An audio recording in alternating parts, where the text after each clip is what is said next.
ॐ भूर्भुवः स्वः तत्सवितुर्वरेण्यं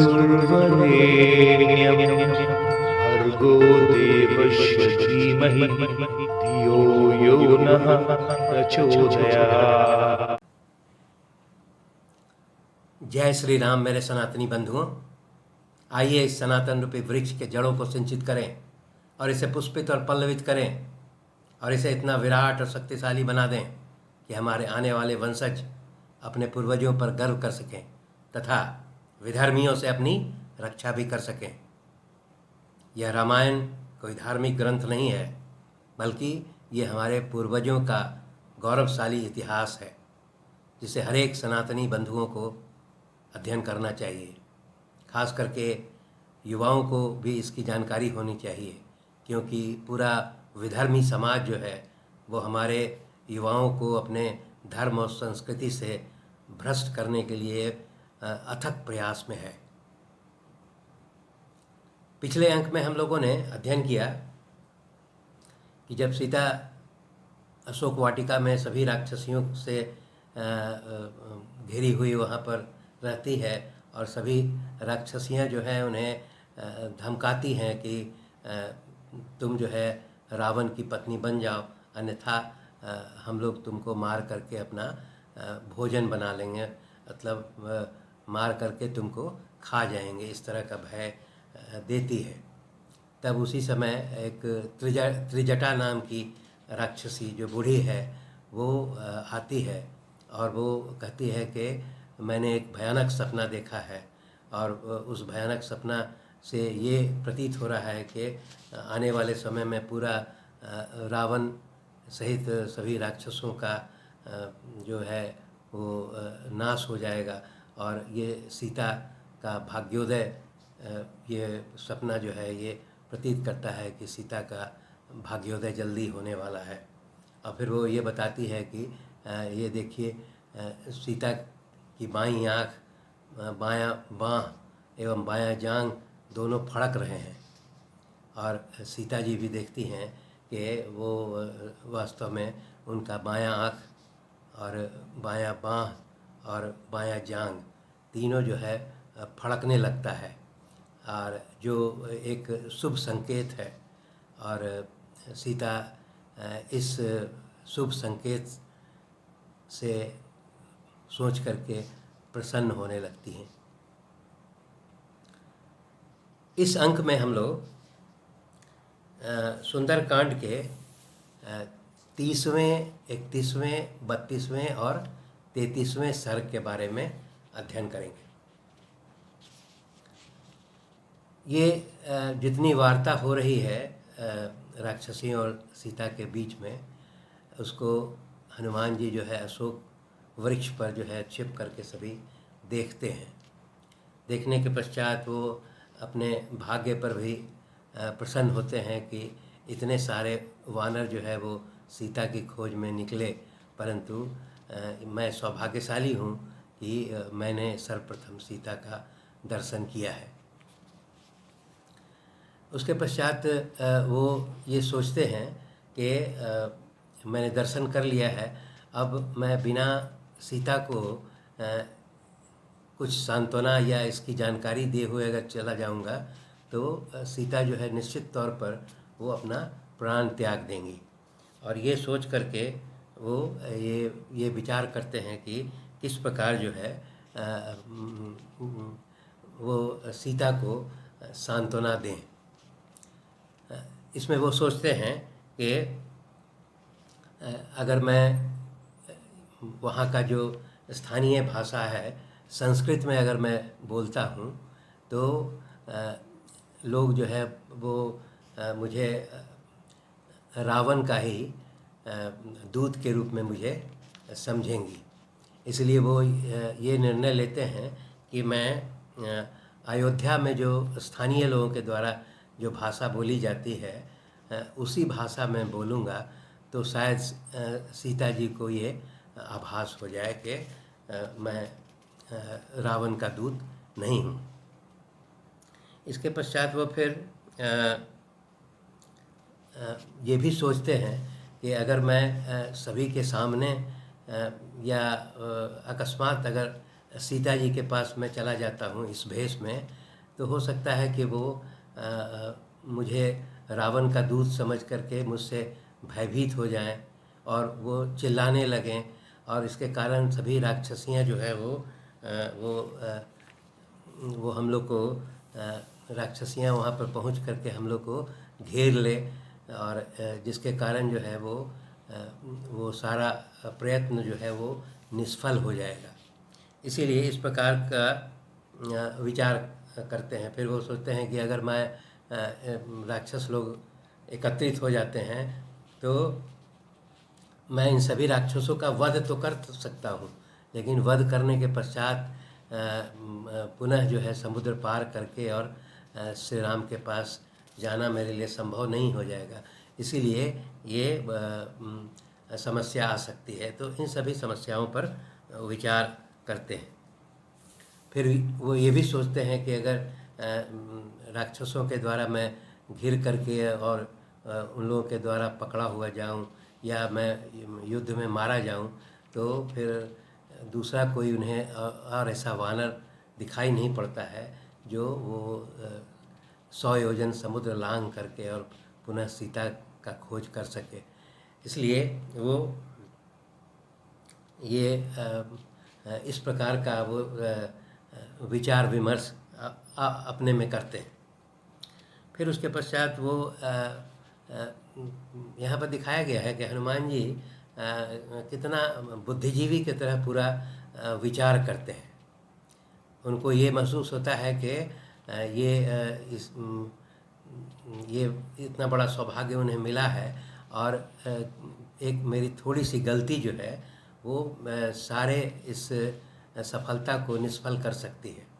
इसीलिए वो सोचते हैं कि मैं किस प्रकार जो है सीता को अपना ये सांत्वना दूं, उनको ये सूचना दूं कि जिसके कारण वो मेरा ये इतना प्रयास, जो अथक प्रयास है समुद्र लांघ करके यहाँ पर आना और उसके पश्चात इनका खोज करना, वो व्यर्थ न चला जाए। तब अंतिम में वो इतना विचार विमर्श करने के बाद इस निर्णय पर पहुँचते हैं कि वो अशोक के वृक्ष पर ही बैठे बैठे वो श्री रामचंद्र जी के बारे में, उनके गुणों का बखान और उनके कुल का बखान वो करेंगे, और जिससे कि जब वो सीता जी सुनेंगी उन्हें तो ज़रूर मेरी ओर आकर्षित होंगी। इसके पश्चात वो इस प्रकार का निर्णय करके फिर वो वृक्ष पर, अशोक के वृक्ष पर बैठे बैठे जो है वो राम के पूरे कुल के बारे में, उसका गुणों का वर्णन करने लगते हैं। वो ये वर्णन करते हैं कि इक्ष्वाकु वंश में ये अयोध्या में दशरथ नाम के एक प्रतापी राजा हैं जो काफ़ी जो है बलशाली हैं, और उनका प्रभुत्व जो है पूरी पृथ्वी पर है, और उन्हीं के पुत्र जो है वो श्री राम हैं, लक्ष्मण, भरत, शत्रुघ्न हैं। वो इस तरह का बोलते हैं और ये बताते हैं कि श्री राम जो है वो बहुत अच्छे धनुर्धर हैं और वो सन्यासी हैं। फिर वो बताते हैं कि जब इनका राज्याभिषेक होने वाला था तो उनकी माता के द्वारा, कैकेयी के द्वारा इनके वनवास का वरदान मांगा गया, जिसके कारण वो 14 वर्ष के वनवास में अपने भाई और पत्नी के साथ वनवास में चले आए हैं। और फिर वो दैत्य रावण जो है वो राम और लक्ष्मण को धोखे में रख करके उनकी पत्नी सीता का हरण कर लिया है। और इस प्रकार जो है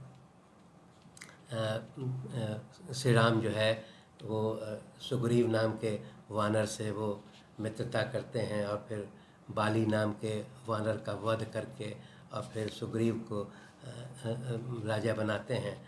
और सुग्रीव जो है वो अभी किष्किंधा के राजा हैं और उन्होंने ही जो है वो सभी दिशाओं में सीता की खोज करने के लिए वानरों को भेजा है। तो वो ये बताते हैं कि मैं भी उसी सुग्रीव का एक दूत हूँ, वानर दूत हूँ, जब मेरा नाम हनुमान है और मैं इस दक्षिण दिशा में सीता की खोज करने के लिए आया हूँ। ये इस प्रकार अशोक वृक्ष पर बैठे बैठे जो है वो हनुमान जी पूरे रामचंद्र जी की कथा को कहते हुए गुणगान करते हैं। जब सीता जी के कानों में ये इस तरह की बात जब सुनाई पड़ती है, तब वो ऊपर जो है वो वृक्ष में झांक करके देखती हैं। वहाँ देखती हैं कि एक वानर जो है इस प्रकार का बैठ करके वहाँ पर बोल रहा है। सबसे पहले उन्हें ये महसूस होता है कि ये वानर जो है वो स्वप्न में देख रही हैं। तो वो फिर चिंताग्रस्त हो जाती हैं कि स्वप्न में जो है वो वानर देखना जो है वो अशुभ माना जाता है, इसलिए वो चिंतित होती हैं। फिर वो यह भी सोचती हैं कि ऐसा लगता है कि चूँकि मेरे मनोमस्तिष्क में पूरा राम और अयोध्या और पूरी ये कथा जो है मैं हमेशा मेरे मस्तिष्क में ये चलता रहता है, इसीलिए मुझे इस प्रकार का जो इस तरह की वाणी मैं इस वानर के मुख से सुन रही हूँ।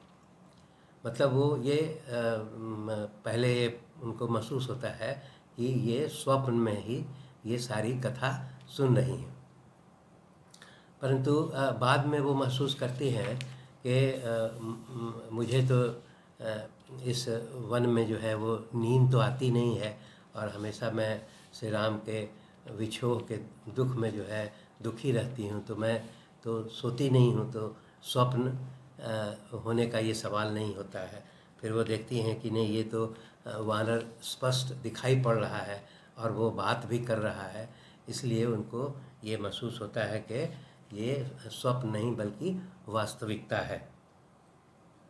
तब उसके पश्चात जब सीता जी जब हनुमान जी को देखती हैं, तो हनुमान जी जो है अशोक वाटिका से नीचे उतर करके और सीता जी के समक्ष जो है वो खड़े हो जाते हैं और सीता जी के पास खड़े होकर के फिर सीता जी से पूछते हैं कि हे पीताम्बर वस्त्रों में धारण किए हुए देवी, आप कौन हैं?